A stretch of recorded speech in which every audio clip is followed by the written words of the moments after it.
S'il y a un adversaire de Spider-Man que j'ai toujours apprécié, c'est sans aucun doute le Rhino. Quand j'étais petit, je l'adorais vu qu'il en imposait et en fait c'est tout. Bon à la prochaine. Non, quand même pas. Je pense qu'il est temps pour moi de m'intéresser un peu plus à ce personnage. Allez, je vais faire quelques recherches et je suis motivé à lire des histoires où le personnage apparaît pour en savoir un peu plus.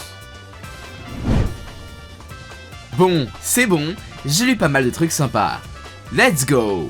Le Rhino, le faux espion russe. Le Rhino est apparu la toute première fois dans le Amazing Spider-Man numéro 41 en 1966, a été créé par Stan Lee et John Romita Sr. Alexei Sitsevich, que je vais juste appeler Alexei parce que je vais vraiment galérer, était juste un voyou qui avait besoin d'argent pour subvenir aux besoins de sa famille. Il n'avait pas vraiment de choix de carrière et a donc voulu travailler pour l'URSS et était juste là pour faire les gros bras. Des scientifiques lui ont proposé de faire des expériences sur lui afin qu'il devienne un surhomme. Ils lui disent même qu'ils l'ont choisi parce qu'il est stupide. Il ne pensera pas à les trahir. Alexei était le sujet d'une expérience. On lui a fait pas mal de traitements et d'injections, une couche de polymère mat s'est formée et lui donnait une apparence de rhino. Les scientifiques sont contents, lui disant qu'il a la force du rhinocéros et qu'il est sans aucun doute l'homme le plus fort du monde et qu'il doit leur obéir. Il est le parfait assassin, sans cervelle, obéissant et invincible. Alors là, ça me fait un petit peu rigoler, mais quand on me dit un assassin, je pense à quelqu'un de doué pour l'infiltration, genre Sam Fisher ou Ezio. Et je ne pense pas que les auteurs ont pensé le mot assassin comme quelqu'un de très discret et d'agile parce que bon, un mec de 2 mètres en costume de rhinocéros attire vachement l'attention quand même. Mais en soi, c'est bénéfique parce que les scientifiques souhaitent même qu'il soit populaire et ultra connu. Et ironie du sort, le rhino va les trahir parce que les scientifiques ont fait une erreur. S'ils lui ont augmenté sa force, ils lui ont également augmenté son intelligence. Même si on verra plus tard qu'ils n'ont rien amélioré du tout. Il est engagé en tant que mercenaire afin de capturer le colonel John Jameson, qui est le fiston de Jonah Jameson. Le colonel garde espoir extraterrestre depuis une expédition spatiale. Sauf que Spider-Man sera là au bon moment et réussira à défaire le Rhino. Notre animal criminel sera emprisonné, mais il réussira à s'échapper et cette fois, le vilain réussira à vaincre l'homme l'araignée. Et lors du 3e round, Spider-Man s'est préparé. Il a demandé de l'aide au Dr Connors afin qu'il ait une toile corrosive pour faire fondre le costume du Rhino. Et le pauvre n'avait plus son costume, il s'est fait battre en un seul coup. Le Rhino ira en prison, mais le personnage est loin d'avoir dit son dernier mot et apparaîtra dans pas mal de comics. Le Rhino, au sommet de la chaîne alimentaire. Après son séjour en prison, le Rhino était comme un étudiant, il n'avait plus aucun sou en poche. Il a été recontacté par les scientifiques qui avaient construit sa tenue. Ce qui est vraiment bizarre vu qu'il les a trahis. Si auparavant c'était juste sa tenue qui lui donnait des pouvoirs, cette fois-ci, les scientifiques l'ont exposé à des rayons gamma et l'ont donné une force, une vitesse et une résistance surhumaine. Et c'est encore boosté avec son armure du Rhino qui amplifie ses capacités. Il peut soulever jusqu'à 80 tonnes, ce qui veut dire qu'il est bien plus fort que l'homme araignée, qui ne peut pas simplement compter sur sa force pour espérer le vaincre. A titre de comparaison, le Rhino a même pu blesser des personnages comme Hulk, le Hulk gris, oui, ils sont différents, et le Fléau, même s'il était affaibli. Et Alexei a réussi à encaisser des violents coups de ces mecs. Sa résistance vient de ses pouvoirs, également de son armure. Cette force considérable l'est d'autant plus lorsqu'il est en colère. Spider-Man n'arrive pas à le gérer avec une armure qu'il a construite spécialement pour lui, et notre criminel en costume a pulvérisé un second Rhino. D'ailleurs, ne vous me prenez pas sur sa corpulence, il est étonnamment rapide, plus qu'un train d'ailleurs. Ce n'est pas non plus Flash, mais bon nombre de personnages ont tendance à le sous-estimer. Faites très attention lorsqu'il vous charge. Après, le Rhino n'est pas l'homme le plus fort du monde, il reste bien moins fort qu'un Hulk ou encore le Fléau, qui sont bien plus forts que lui, il ne fait clairement pas le poids. Enfin bon, ne dévalorisons pas la force du Rhino parce que bon, Hulk et le Fléau font quand même partie des personnages les plus forts et les plus violents de l'univers Marvel. Et le Rhino reste un adversaire extrêmement puissant, qui est bien plus fort que la majorité de l'univers Marvel. Après, si Spider-Man a réussi à le vaincre, c'est uniquement grâce à son ingéniosité et son intelligence. Il va se préparer et c'est comme ça qu'il a pu utiliser des lance-toiles corrosives. Et même si de nos jours, le costume du Rhino est maintenant bien protégé à de la toile corrosive, le Rhino a quelques faiblesses que l'homme araignée peut exploiter. Tout d'abord, il n'est pas très intelligent, il est vraiment bête. Vous pouvez facilement le provoquer pour qu'il tombe dans votre piège. Après, il est vraiment prévisible vu qu'il fait énormément de charges. Ça vous donne l'occasion d'esquiver et il ne peut pas s'arrêter en pleine course et encore moins changer de sens. Il peut juste dévier un petit peu. Vous avez vraiment intérêt à esquiver parce que bon, personnellement, j'aimerais pas me faire empaler par une corne qui a transpercé Hulk. Mais si vous êtes assez rapide et assez intelligent pour prédire sa charge, il est facilement punissable.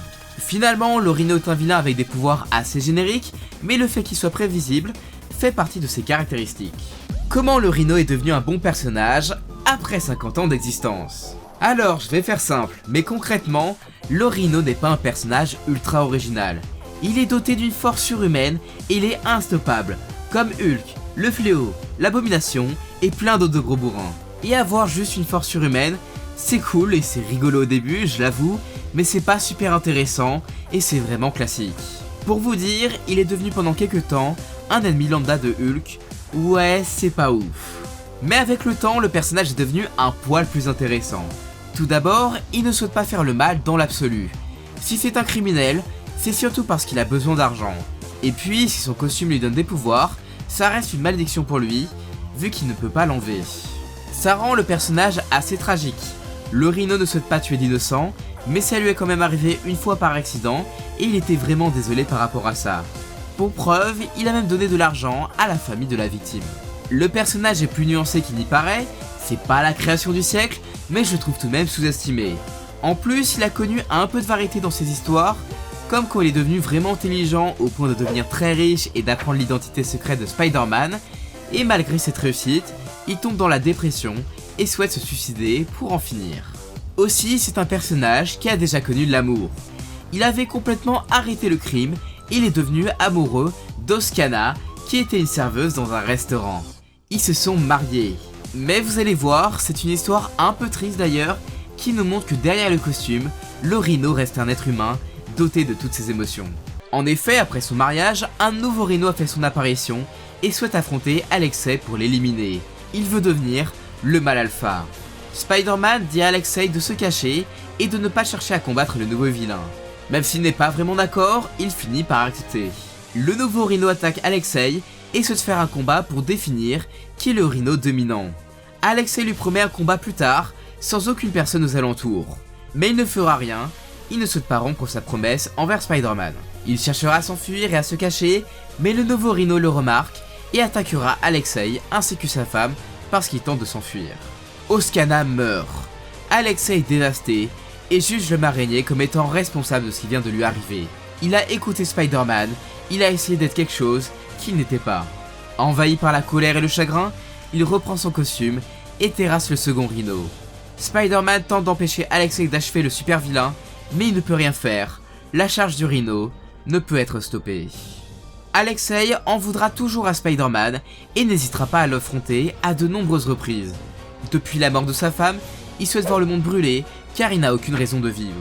Après la conspiration des clones, l'homme araignée arrivera enfin à le raisonner et pour honorer la mémoire de sa femme, le Rhino prendra la décision d'arrêter de commettre des crimes.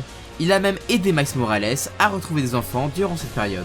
Avec le personnage d'Oscana, Alexei est enfin devenu plus touchant et on arrive enfin à le comprendre. Il reste toutefois très intimidant et même terrifiant. Jamais le Rhino n'avait eu un tel cocktail d'émotions comme la joie, la tristesse, la colère ou encore la haine. Le Rhino est enfin devenu cool. Si vous souhaitez lire des comics le concernant, je ne peux que vous conseiller Mysterioso. En plus de l'histoire du Rhino avec sa femme, vous avez quelques histoires assez cool avec Mysterio et un nouveau vautour. Si vous avez aimé cette vidéo, je vous conseille de regarder mes autres vidéos sur les vilains de Spider-Man ou encore des vidéos sur son univers. D'ailleurs, je serais curieux d'avoir votre avis sur le petit Alcorino et j'aimerais savoir quel vilain de Spider-Man vous souhaitez voir en vidéo. Je vous laisse le choix entre 3 personnages. Tout d'abord, le vautour, un adversaire de Spider-Man qui est vraiment très classique.